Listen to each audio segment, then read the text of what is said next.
Ladies and gentlemen, et oui mes amis, ce soir le gourou de la finance, Jérôme Powell, prendra la parole lors du FOMC. Et beaucoup espèrent entendre le mot rate cut. Selon les indicateurs, que ce soit sur le marché de l'emploi, le ralentissement économique ou encore l'inflation, de nombreux économistes pensent que c'est la dernière limite avant de voir une récession ou pire une stagflation débarquer. Si nous n'avons pas cette première baisse des taux prévue avec plus de 80% de chances au mois de septembre, selon les analystes. Nous allons également analyser le marché dans la foulée. Donc, sur ce, fini l'intro, let's go! Et on passe directement sur le Fear and Greed. Et oui, comme vous le voyez, nous ne sommes pas restés très bien longtemps dans la cupidité, hein. Juste le week-end de Nashville et boum, tout se dégonfle. D'ailleurs, je vous avais précisé lundi, bien en amont, qu'il y avait un gap ouvert aux alentours des 66K. Aujourd'hui, ce gap est comblé. Nous allons le voir plus tard dans la vidéo. En tout cas, ça se reflète toujours bien dans la bubble map. Comme vous le voyez en weekly, ben, nous sommes encore méchamment dans le rouge, hein. Même après ce méchant rebond du week-end, nous avons bien sûr tous les projets liés au Bitcoin qui restent sur des belles performances, mais dans la globalité, tout est en train de corriger aujourd'hui. Avant de passer sur les analyses techniques, bien sûr, on va regarder quelques news. Et oui, nous avons enfin un premier flow positif sur les ETF depuis le temps qu'ils sont sortis. Quand vous regardez le total, et depuis le 23 juillet, nous n'avons que des flows négatifs. Donc voilà, première grosse demande sur les ETF Ethereum, et croyez-moi, ça va être plus ou moins pareil. Comme pour le Bitcoin, nous avons le trust de Grayscale sur Ether qui est en train de se décharger, bien sûr, et qui se reconvertit dans l'ETF Ethereum. Donc nous allons avoir ce genre de flow négatif encore pendant quelques mois, à mon avis, hein. Car je ne sais plus la somme comme ça de tête du trust de Grayscale, mais je pense qu'ils n'ont pas juste 3 Ethers en caisse, hein. Donc voilà, petite bonne nouvelle, enfin un flow positif pour l'ETF Ethereum. Sur ce, on enchaîne directement, bien sûr, avec plus de précision sur la réserve stratégique de Bitcoin pour les États-Unis. Donc, l'achat du Bitcoin pour une nouvelle réserve stratégique sera financé en partie par la réévaluation de l'or de la Réserve fédérale. Donc, ils vont réévaluer le stock d'or et pourquoi pas le convertir tout simplement en ETF Bitcoin, selon un projet du loi du bureau de la sénatrice américaine Cynthia Lummis. D'ailleurs, il a déjà un même coin qui est sorti, Cynthia Lummis. Un truc, je vous l'ai dit, les mêmes coins, c'est la folie dans ce bull market, les mêmes coins. Honnêtement, c'est un truc de fou. Donc, sur ce, le plan propose d'établir un programme d'achat de Bitcoin pouvant atteindre 200 000 BTC par an sur une période de 5 ans. Le projet de la sénatrice américaine pour une nouvelle réserve stratégique de Bitcoin financerait les achats de la crypto-monnaie en partie en réévaluant les certificats d'or détenus par la Réserve fédérale. Et sur ce, le secrétaire au Trésor établirait un réseau décentralisé d'installation de stockage sécurisé de Bitcoin répartis à travers les États-Unis, en sélectionnant les emplacements des coffres sur base d'une évaluation complète des risques, en donnant la priorité à la diversité géographique et à la sécurité et l'accessibilité. Ben oui, comme nous tous en fait, ils n'ont pas envie de se faire hacker leurs clés. C'est c'est aussi simple que ça. Je me souviens à l'époque, je ne sais plus si c'était crypto.com, ah, je ne sais plus c'était quel échange, ou Bitgate. En fait, ils allaient carrément dans le désert où il n'y avait aucune couverture Wi-Fi. Ils sortaient les sites phrases, ils les imprimaient et après ils détruisaient tout, les imprimantes, tout, tout, tout. Donc, imaginez comment ils sont encore plus parano que nous. Sur ce, les bitcoins seraient conservés pendant au moins 20 ans et pourraient être cédés que dans le but de rembourser la dette fédérale. C'est après cela, pas plus de 10% des actifs ne pourraient être vendus sur une période de 2 ans. Donc, comme beaucoup d'économistes l'avaient bien vu arriver, les États-Unis pensent faire une grosse réserve de Bitcoin, ok? Ils jouent bien sûr plusieurs cycles et à terme, ils aimeraient que les bénéfices remboursent une partie de la dette fédérale. C'est un très bon plan, hein, pourquoi pas? Le plan prévoit la mise de côté de 6 milliards de dollars provenant des bénéfices nets remis par la Réserve fédérale au Trésor au cours de l'exercice 2025-2029. Donc vous le voyez, eux, ils ont carrément une vision long terme. C'est ce que je n'arrête pas de vous dire, hein. Généralement, beaucoup achètent une crypto, veulent faire x2, x3, x4 dans les 2, 3 semaines.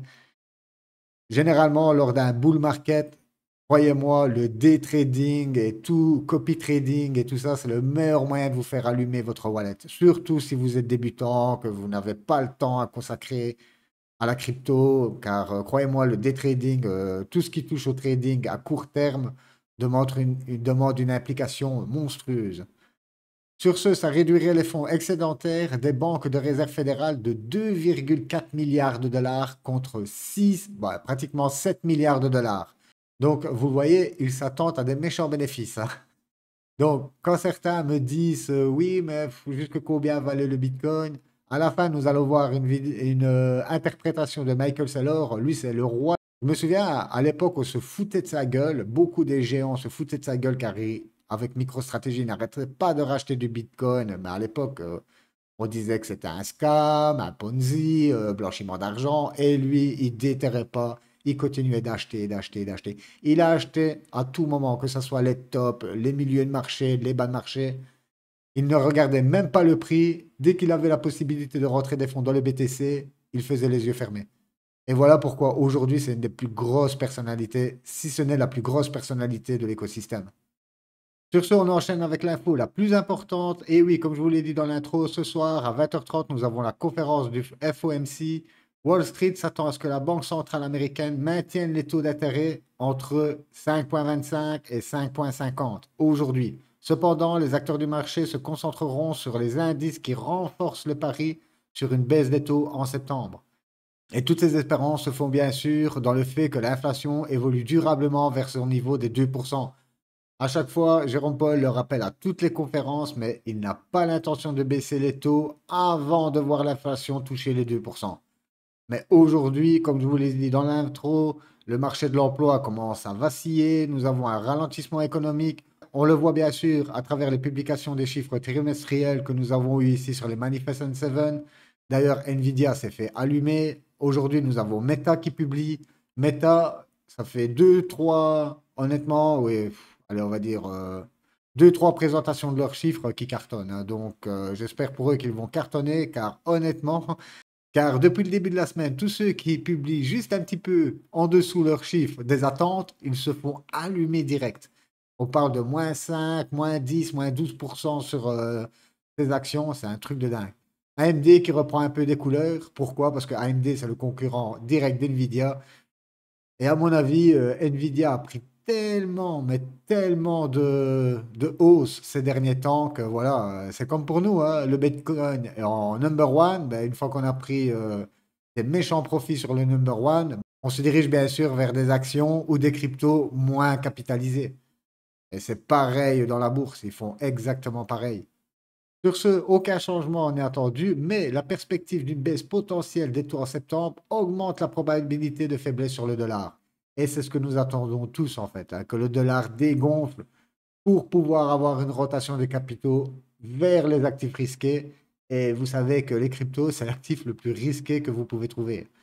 Je pense que même les startups en bourse sont encore moins risqués que les cryptos.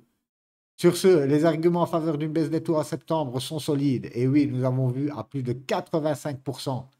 Les dernières données confirment l'idée que l'inflation est sous contrôle. Le sentiment de marché, les réactions des valeurs technologiques et le prix des contrats à terme réclament tous une baisse. Et plus important encore, le devoir de la Fed de créer une stabilité économique. Comme je vous l'ai dit, malheureusement, dans un pays, plus vous tenez les taux élevés longtemps, et plus vous créez un ralentissement de l'économie. Pourquoi? Car l'accès au crédit est beaucoup plus compliqué. C'est pareil, comme je l'avais déjà dit il y a quelques mois, si aujourd'hui vous avez un bien immobilier que vous voulez vendre, ben, malgré que nous sommes en Europe, oui, nous avons une première coupe de 0,25 il y a un mois et demi, mais ça ne suffit pas aux clients de pouvoir retourner à la banque pour demander un crédit immobilier. Aujourd'hui, ils se font tous éjecter avec le taux d'usure. Le taux d'usure, c'est ce qui vous protège contre justement un taux trop élevé. Vous allez faire un crédit, vous allez vous retrouver avec un taux énorme, vous n'y connaissez rien, mais alors rien dans les taux d'intérêt, et vous vous faites plumer. Donc le taux d'usure est une protection du citoyen. Et je trouve que c'est excellent d'avoir mis ça en place, mais en attendant, voilà, les taux sont élevés, si vous avez de l'immobilier, vous ne pouvez pas le vendre en ce moment, c'est un peu compliqué. Donc voilà pourquoi il est extrêmement urgent de commencer à baisser ces taux d'intérêt. Compte tenu du contexte économique actuel et des signaux clairs émanant des données du marché, une baisse des taux semble presque certaine. Ne pas baisser les taux en septembre serait une occasion manquée et un manque au devoir. Vous imaginez, on parle carrément de manque au devoir.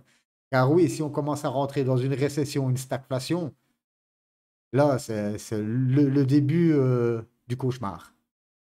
Donc voilà, soyez attentifs ce soir, 20h30, vous tapez YouTube, FOMC, et vous allez voir la conférence en direct, quoi. Ça prend plus ou moins 1h30, 1 heure et 1 heure et demie. Mais au moins, vous aurez les réponses en live. Sur ce, on passe directement sur la dette US. Et oui, vous le voyez, 35 trillions de dollars. 350 000 milliards de dollars. C'est un truc phénoménal. Donc, vous vous imaginez bien que si les taux restent élevés, les intérêts à payer sur cette dette vont être faramineux. Et ça se retranscrit parfaitement sur la carte interactive de la dette. On regarde juste les dépenses.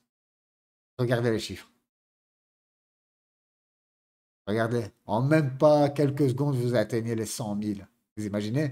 En 1 minute, vous pouvez vous acheter 3 maisons. Ah, c'est un truc de dingue. Sur ce, on passe à la news la plus bullish de Michael Saylor. Je devais déjà vous la présenter lundi, mais j'ai carrément oublié. Donc, selon lui, aujourd'hui, nous sommes en 2024, nous avons un Bitcoin à 65K et il porte ses prévisions en 2045. Vous voyez la vue long terme de ces personnes-là, que ce soit tout à l'heure pour les USA, qu'on avait vu le bilan qui était seulement en 2029, ou ici les estimations de Michael Saylor en 2045, vous voyez que c'est toujours une vision très long terme. Et c'est ça le problème de beaucoup de personnes qui sont aujourd'hui sur le marché, et je n'arrête pas de le répéter, mais c'est une vision, voire en daily, voire en weekly, quoi. Espérer faire des fois 2, fois 3, fois 4 dans un mois, dans 6 mois. Non, moi je suis investi dans le marché depuis 2022. Oui, j'ai fait des belles petites performances sur certaines coins, mais au global de mon portefeuille, vous pensez bien que j'ai pas fait un fois 20 sur le global de mon portefeuille. Donc, n'oubliez pas, ayez une vision long terme. Si vous investissez aujourd'hui, vous êtes là pour un an, voire un peu plus d'un an, et ne regardez pas à chaque fois votre portefeuille tous les jours ou toutes les semaines, car c'est la meilleure façon de tomber sur un panic sell quand nous avons une grosse correction, comme nous avons eu il y a 2 mois sur les altcoins, hein.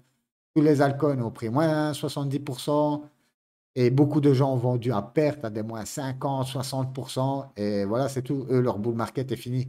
Or que nous sommes même pas encore dans la phase la plus euphorique du marché. C'est un truc de fou. Voilà pourquoi il est très important de suivre des personnes qui sont là depuis un bail sur le marché, que ce soit à travers ma chaîne ou à travers des autres chaînes. Comme je vous l'ai dit, c'est toujours bien d'avoir deux avis. C'est pareil pour votre santé. Quand vous allez à l'hôpital pour une opération ou quoi que ce soit, ok, vous avez un avis de médecin. Généralement, enfin, du moins les gens les plus sensés vont aller demander un second avis. Ok?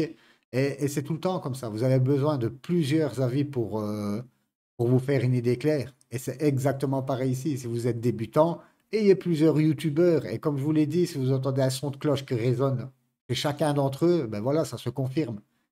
Sur ce, regardons quand même les estimations, le pourcentage d'assets et tout ça, on s'en fout.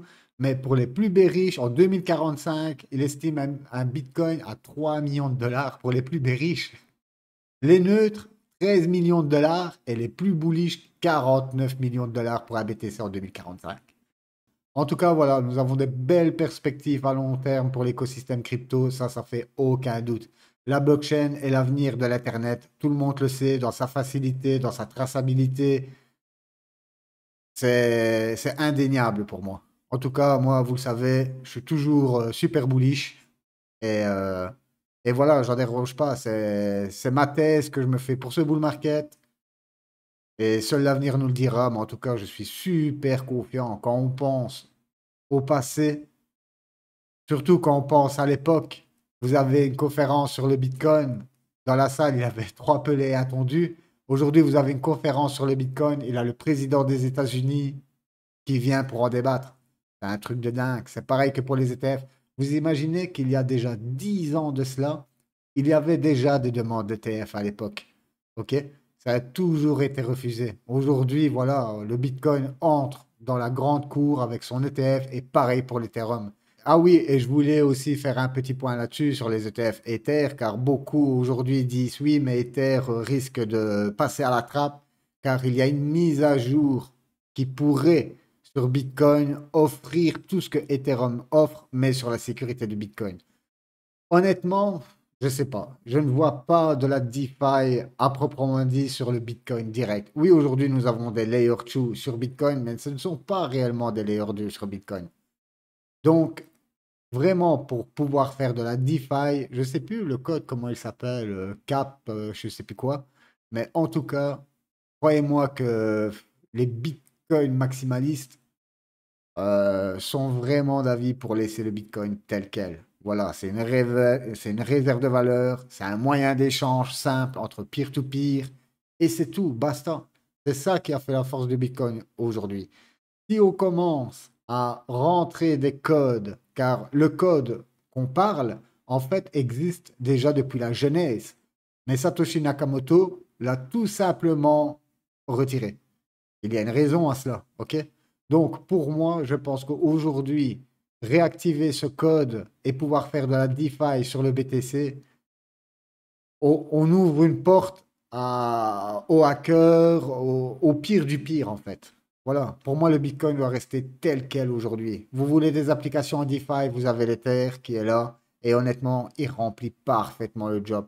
Quand on compte, je ne sais même pas, c'est des milliers de projets qu'il y a aujourd'hui sur Ether, que ce soit dans la DeFi, que ce soit dans les NFT, que ce soit dans n'importe quoi, Ethereum remplit bien le job aujourd'hui. Et plus bas, nous avons Solana aussi qui arrive avec la rapidité, les frais moins chers pour les retails. Voilà, je pense que tout doit rester comme tel. Et changer tout ça, pour moi, c'est juste une mauvaise idée. Mais bon, ça, c'est ma propre opinion. Certains seront d'accord, certains ne seront pas d'accord. Mais bon, voilà. Sur ce, on va passer directement à l'analyse technique. Ok, on revient sur notre petit ami le Bitcoin. Comme je vous l'avais dit dans l'intro, on avait ouvert un gap aux alentours des 65 000 dollars. Je vous avais prévenu déjà lundi. Ok, c'est quand nous étions jeudi. Donc voilà, ben, lundi au top. Donc, et pareil, dans le groupe Telegram, ils savaient déjà en amont qu'on avait un gap ouvert à 66K. Et comme d'habitude, après Nashville, nous avons eu une euphorie. Voilà, encore plein de personnes ici qui sont rentrées sur les mêmes coins pensant qu'on allait péter la terre, car on est quand même monté jusque. Je regarde. Oh, je vais le baisser. Oh là là, la poisse. Jusque 70 000, presque 71 000. Donc, ça y est, les gens s'étaient repartis to the moon. Et non, on avait un gap ouvert. À chaque fois, je vous l'ai dit, mais les gaps, 7 à 8 chances sur 10, ils sont comblés. OK? Dans l'histoire du Bitcoin, nous avons deux gaps de rupture, un aux 9 000 dollars et un aux 20 000 dollars. Sur tous les gaps qu'on avait, regardez, on en a encore un ici. Vous voyez ici le gap, boum, il a été rempli directement après. Et voilà, là, il nous reste un gros gap ouvert aux alentours de 58 800. Certains pensent que, hop, on va faire quelque chose comme ceci, hop, venir là, comme tout le monde cherche le gap et ensuite repartir. En fait, je ne pense pas. Car pour moi, beaucoup de personnes n'attendent pas le gap. Non, on va revenir, hop, ouais, sur celui-ci. Voilà, sur le graphe ici. En plus, oh non, on va pas rester sur le graphe là. Bon, on va revenir sur celui-ci. En weekly. Voilà. Vous voulez voir ce que les gens attendent? Les gens attendent déjà premièrement le palier des 52 000. Et les plus optimistes, ils veulent carrément le palier des 40 000 dollars. Donc, croyez-moi que le petit gap aux 58 800 dollars, ben, c'est pas vraiment quelque chose de super attendu. Ok, donc ça ne pourrait pas causer un piège. Selon moi, hein, ça ne pourrait pas causer un piège. Pourquoi? Parce que les gens attendent beaucoup plus bas. Et sur ce, on va passer directement au graphe en mensuel, car aujourd'hui, oui, nous avons notre clôture mensuelle de juillet. Et regardez, on va le faire ensemble. Depuis donc, le bottom, ça nous fait 1, 2, 3, 4, 5, 6, 7, 8, 9, 10, 11, 12, 13, 14, 15, 16, 17, 18, 19 bougies. OK? Sur les 19 bougies, 1, 2, 3, 4, 5 ont été négatives. Ça veut tout dire. vous imaginez la force du marché? Depuis les 16 000 $, aujourd'hui, nous sommes quand même à 66K. Voilà, pour moi, la bougie d'aujourd'hui, si on ne clôture pas vraiment en bas du range ici, des 60 000 $, c'est génial. Car pourquoi? Après, on pourrait très bien faire un petit flush, remplir le gap et repartir. Sans forcément aller chercher la zone des 50 000 ou des 40 000 $. Donc voilà, aujourd'hui, super important, clôture weekly. On va voir à minuit ce que ça va donner, mais je pense qu'on va rester dans notre range des 60 000 $ et pourquoi pas faire une petite mèche comme vous voyez ici, une sale mèche, ok, pour aller chercher ce gap et ensuite repartir. En tout cas, voilà ma vision de marché pour le moment. Si bien sûr ça part dans un autre sens, vous savez, nous sommes dans un marché super dynamique, car ça aussi je le vois beaucoup. Généralement, une personne va vous dire une telle chose, ok? Cette chose ne va pas se produire et au contraire, ça va aller dans le sens inverse. Et généralement, les personnes vont vouloir rester enfermées dans leur idée. Oui, mais non, ça va revenir à mon idée. Mais non, surtout dans un marché dynamique comme la crypto, la première, on va dire, le premier réflexe que vous devez avoir, c'est si le marché ne va pas dans votre sens, changez le fusil d'épaule. Même si après on vous dit oui, mais tu avais dit ça, mais ça ne se passe pas comme ça, ben, comme je vous l'ai dit, personne n'a de boule de cristal. Personne ne peut dire où le marché va se balader. On peut seulement faire des suppositions grâce à l'analyse graphique. Pourquoi l'analyse graphique? Car l'analyse graphique reflète la psychologie de marché, donc la psychologie des gens. Et depuis que l'analyse graphique existe, ce sont les mêmes psychologies de marché, ce sont toujours les mêmes personnes que nous avons sur le marché, ce sont des êtres humains. Et même si aujourd'hui nous avons des bots de trading, derrière les bots, il y a quand même les humains qui tapent les codes. Donc croyez-moi que l'IA n'est pas full autonome sur les marchés. Ça, ceux qui pensent ça ont carrément tort, hein. Derrière, il y aura toujours un humain pour veiller au grain. Ça, c'est clair et net. Vous savez comme moi, l'humain, le premier de ses soucis, c'est sa propre personne, hein. Donc croyez-moi que pour des millions, voire des milliards de dollars, il ne va pas faire 100% confiance à une IA. Il voudra toujours le petit bouton stop pour contrôler les choses, car l'humain, comme ça, il veut tout contrôler. Avant de se quitter, ladies and gentlemen, car je reçois quand même pas mal de questions. Bien sûr, c'est toujours vis-à-vis des débutants. Toutes les questions, la majorité des questions que vous pouvez vous poser, honnêtement, avant de la poser, petit détour dans la playlist. J'ai créé la playlist pour ça. Vous avez des tutos, que ce soit sur la DeFi, que ce soit sur les échanges centralisés, que ce soit sur les wallets, que ce soit sur les mêmes coins, ou comment vendre ses cryptos. Vous avez tout ça dans la playlist, les gars. Honnêtement, la playlist, si vous êtes débutant, je le répète à chaque fois, vous devez la connaître sur le bout des doigts. Et si après ça, vous avez une question, n'hésitez pas, venez vers moi. Vous savez, je suis très réactif, encore plus dans le groupe Telegram. Donc voilà, sur ce, ladies and gentlemen, moi je vous souhaite une excellente journée ou soirée. Oh, je pense qu'on se retrouvera vendredi car j'ai quelques nouveaux petits meme coins à vous faire découvrir. Sur ce, bye bye.